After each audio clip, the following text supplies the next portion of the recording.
प्रस्तुत करते हैं उमाकांत धारवे म्यूजिक हीरापुर। दया मैया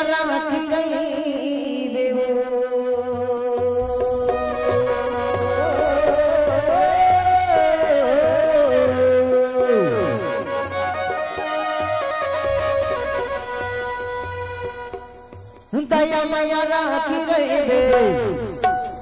मोर जीव की आधार बाई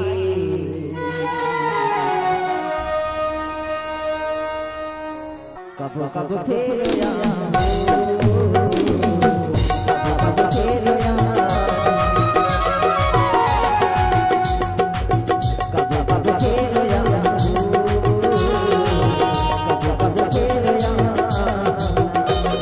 उमाकांत धारवे म्यूजिक आपका हार्दिक स्वागत करता है।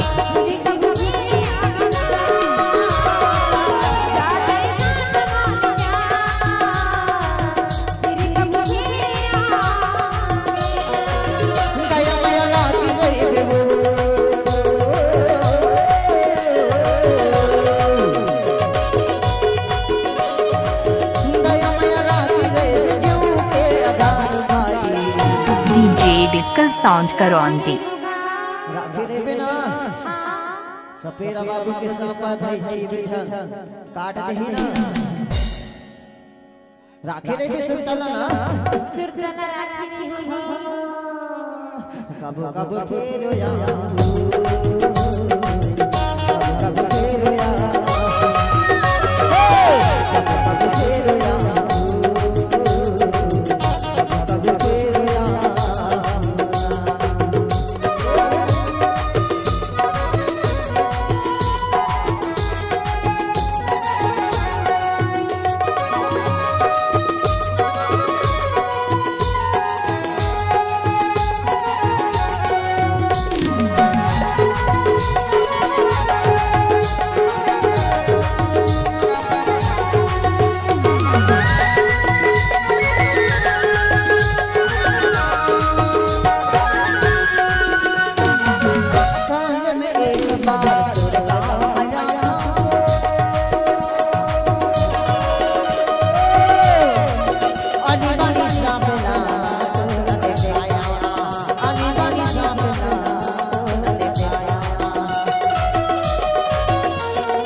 प्रस्तुत करते हैं Umakant धारवे music Hirapur.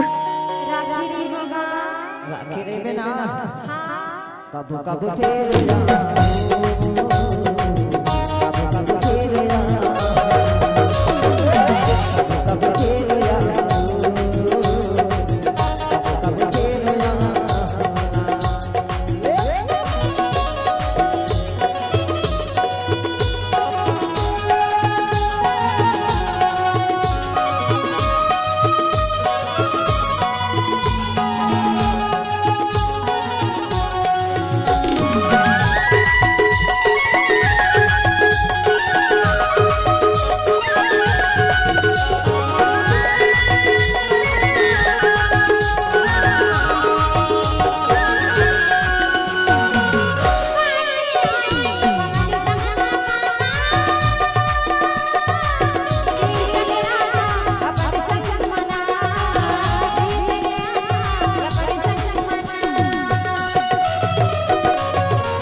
YouTube channel धारवे music को सब्सक्राइब जरूर करें।